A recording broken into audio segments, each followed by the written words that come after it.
Primeiro domingo do Advento, ano B. Primeira leitura, Isaías 63, 16b a 17, 19b, 64, 2b a 7. Salmo 79, segunda leitura, 1 Coríntios 1, 3 a 9. Evangelho, Marcos 13, 33 a 37. Não obstante o tempo do Advento inaugure na Igreja o início de um novo ano litúrgico, oferecendo um novo ciclo de leituras para a vivência dos fiéis, seria oportuno perceber que os temas da prontidão e da vigilância permanecem inalterados como objetivo. Por um lado, o final de um ano litúrgico está em função da solenidade de nosso Senhor Jesus Cristo, Rei do Universo, que, apesar de morrer de forma ignominiosa na cruz, aponta para a sua manifestação gloriosa no final dos tempos, como justo juiz dos vivos e dos mortos. Por outro lado, o início de um novo ano litúrgico está em função da solenidade do Santo Natal de nosso Senhor Jesus Cristo, que, apesar de nascer em condições precárias, foi visitado e adorado pelos pastores e magos que o reconheceram como Senhor e Rei Salvador. É importante, então, não perder essa forte conexão, visto que nos dois casos está a proclamação da fé da Igreja na segunda vinda de Jesus Cristo, denominada de parousia, pela qual a justiça de Deus triunfará sobre todas as formas de iniquidades. Visto que Jesus, segundo a narrativa dos evangelhos, anunciou, confirmou a certeza do fim dos tempos e prometeu que retornaria, a partir da sua ascensão, a Igreja passou a viver desta fé e com a firme esperança da sua concretização. Ela, porém, deve esperar o retorno do seu Senhor de forma operosa e produzindo frutos pela caridade, certa de que, pela Eucaristia e pelo dom do sacerdócio, realizados no Espírito Santo, a presença do Senhor se dá através de cada discípulo e das vicissitudes, pois continua agindo no mundo com solicitude salvífica. Isto se justifica pela missão confiada e pela promessa da sua constante e eficaz presença. Ide, fazei discípulos meus todas as gentes, batizando-as em nome do Pai, do Filho e do Espírito Santo, e ensinando-as a observar tudo o que vos ordenei. Eis que estou convosco todos os dias, até o fim dos tempos. Marcos 13, 33 a 37, é a última fala de Jesus aos seus discípulos antes de se iniciar no Evangelho segundo Marcos, a narrativa da paixão e da ressurreição de Jesus. Melhor então se fosse também lida dentro do exemplo da figueira, texto precedente, Marcos 13, 28 a 32, pois alguns elementos se repetem. Não obstante a incerteza, o olhar para a parábola da figueira permite dizer que existirão sinais precursores. Assim, a conexão entre o final e o início do ano litúrgico fica ainda mais óbvia. Por primeiro, Jesus fez um duplo alerta, seguido de sua justificativa. Cuidado, ficai atentos, porque não sabeis quando chegará o momento.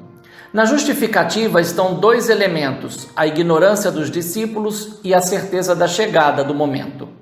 Sobre este, pode-se dizer que possui um aspecto temporal próximo, referindo-se ao mistério da sua paixão, morte e ressurreição, e um aspecto temporal futuro, referindo-se ao mistério da sua parousia. Ambos, porém, já experimentados em cada vinda intermediária e sacramental do Senhor. Embora Marcos 13, 33 e 37 seja paralelo a Mateus 24, 37 a 44 e a Lucas 19, 12 a 13, quanto ao tema da vigilância, cada evangelista, porém, conservou os seus particulares pelo contexto em que o tema foi inserido. Em Mateus, o ensinamento se desenvolve a partir da citação dos tempos de Noé e da vinda inesperada do dilúvio, para se concluir com a imagem da chegada inesperada do ladrão que arromba a casa. Em Lucas, pertence ao contexto da parábola das minas, que tem igualmente elementos próximos à parábola dos talentos. Por esta breve comparação, é possível perceber que Marcos, além de sintetizar as parábolas da vigilância, centrou o ensinamento de Jesus sobre os elementos que compõem a parábola. O dono da casa é símbolo do Senhor, a casa é símbolo da igreja, os empregados simbolizam os discípulos, o porteiro é símbolo dos apóstolos, mas em particular de Pedro. A partida do homem para o estrangeiro refere-se ao mistério da ascensão do Senhor, que é ao mesmo tempo presença e ausência. A responsabilidade deixada aos empregados refere-se à missão evangelizadora. A tarefa confiada a cada empregado tem a ver com as funções que são desenvolvidas na administração de uma casa. A volta do dono da casa alude à parousia. A dinâmica temporal, tarde, meia-noite, madrugada e amanhecer, tem a ver, de início, com o modo como os romanos dividiam as vigílias da noite em 4 turnos de sentinelas. Assim, o momento da chegada do patrão seria uma alusão à chegada imprevista do centurião para verificar se as sentinelas estariam acordadas e vigilantes. Além disso, aplicado ao contexto palestinense, a tarde refere-se ao fim de um dia de trabalho, quando o patrão regressaria para a sua casa. Ele, porém, pode demorar e chegar a qualquer momento. Desse modo, o tempo aqui não alude a um dia completo, mas a um arco aproximado de 12 horas, de modo que o amanhecer daria início ao novo e definitivo dia, no qual o trabalho seria o julgamento e a justa retribuição de todos os envolvidos.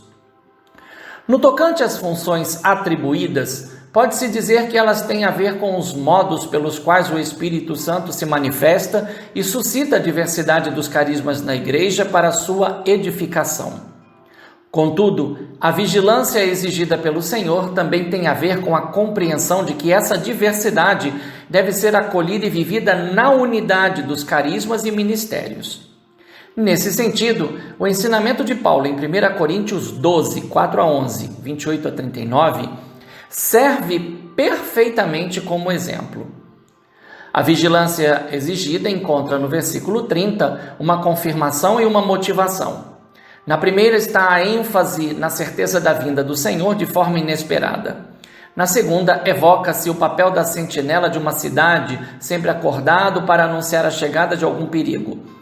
Jesus usou a imagem e a aplicou a todos, empregados e porteiro, isto é, para toda a igreja, dado que se confirma no versículo 31, o que vos digo, digo a todos, vigiai. Eco forte dessa ordem se encontra na agonia de Jesus no Getsêmani e a sua contradição pelo fato dos discípulos estarem dormindo.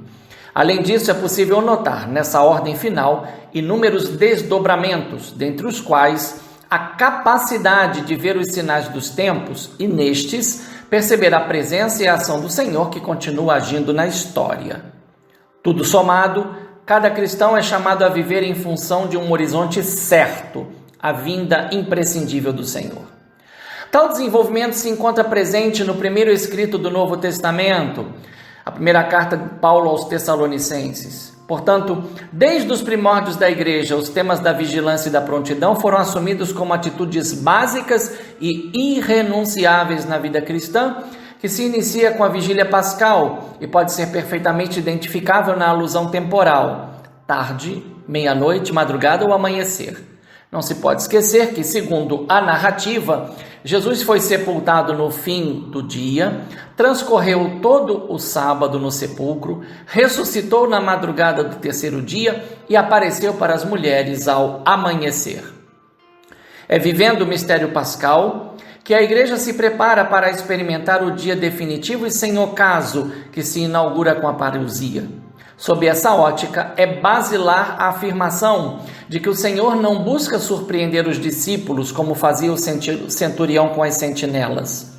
Se, contudo, virá de improviso, a razão deve ser buscada no fato de que os fiéis não o esperam, ocupam-se com tantas coisas que se esquecem de vigiar diante das vicissitudes da história, que distraem a atenção e enfumaçam a realidade para que não seja vista e compreendida.